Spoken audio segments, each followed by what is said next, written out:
Hindi po ito standard ng church. Hindi po ito standard ng pastor. Ito po standard ng Biblia. At kung ano ang nakasulat, hindi na pwedeng baguhin pa.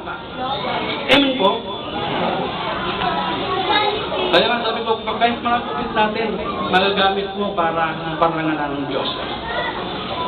Baka kayo magpagupit pa, may butas rito, tapos pag nalaglag yung butiki, barbecue ang lalabas.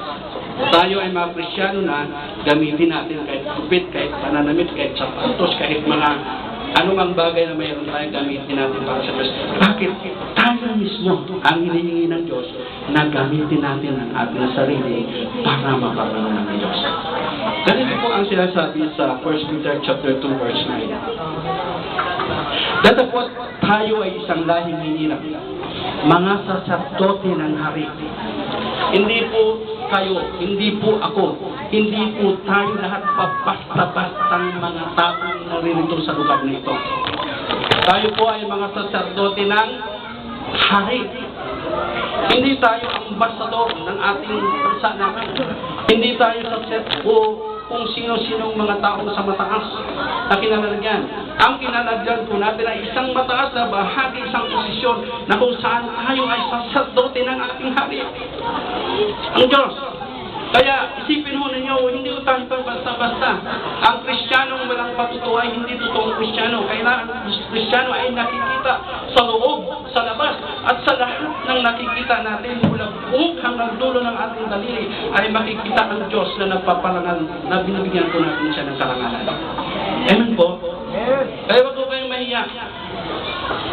Next linggo na ho, ito ng ilang linggo na eh. Iba, di ba? Hindi pa nakatodo yan. Itutudo ko yan. Pag nandun na sa... Pero huwag niyong gagawin. Tsaka nyo lang itutudo. Pag nandun na tayo sa kapirasong baul. Nakapagbata pa. Nakapikit naman. Totoo. Yun po ang katotohanan. Doon tayo nakalong silip. Doon tayo nakatoksido. Doon tayo nakakurbata. Kung saan nasa loob na tayo ng isang kapirasong kahon. Hindi mo na mabibigyan ng karangalan ng Diyos doon. Ay dito, pwede ka pa magpatangling-tangling sa ngayon para purihin ang Diyos. At kumikilos pa tayo, pwede pa tayong huminga at sigaw para sa Panginoon. Kaya yung ating loob ay binago ng Diyos, doon tayo meditas. Hindi po sa labas ang binago ng Diyos, dahil hindi natin tayo baguhin ang sa labas. Ang binago ng Diyos ay sa loob, mula sa ating espiritu, mula sa ating isipan. At kung ano ang binago ng Diyos sa loob, magmamanifest ito sa labas. Amen po. Kaya, makakatulong, maayos ang gupit, ayos ang damit, huwag po kayong mahiya doon. Amen po. Bakit po nakita nila? Ganito tayo eh. Pag may nakita ka, member yan ng ganitong church. Bakit maayos ang damit? Member yan ng ganitong church. Dahil maayos ang damit, nakabistida, mahaba yung pantalon, maayos ang damit, nakatoksido, member yan ng ganitong church. Diba? Ganun ho yung gates natin? Sana may katugtong doon eh. Kulto yan. Kapatid, tayo ay tunay na anak ng Diyos. Dapat makikita rin sa atin. Yan! Kaya nakaganyan niya nakaporma niya si ate. Mga tayo, ba't ang popogi niyo? Kasi mga born again ng Christian niya. Di ba? Ayaw niyo ba ng gano'n? Kaya mag-manifest sa loob, palabas. Yung nakikita po sa atin. Okay.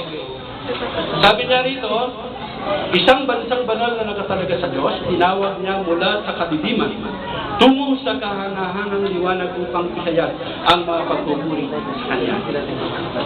Wala na pong inibang inaasahan ng Diyos. Sabihin mo nga, ako.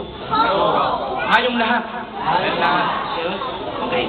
Ito ho malinaw eh. Sabi niya, tinawag tayo ng Diyos bilang church mula sa labas, Diyos sa sanlibutan. Ang word na iglesia ang iglesia ay word na kung saan nagmula sa word na sa Greek na kung saan ang ibig sabihin, mga taong tinawag mula sa labas ng sanlibutan. Papasok sa kaharian ng Diyos. Ito po yung word na church at ang iglesia na word. Mga taong makasalanan dati, kasama ko ako ron, tayo lahat. Pero tinawag tayo mula sa labas, patungo sa loob ng kanyang kaharian. Binago na po tayo ng Diyos.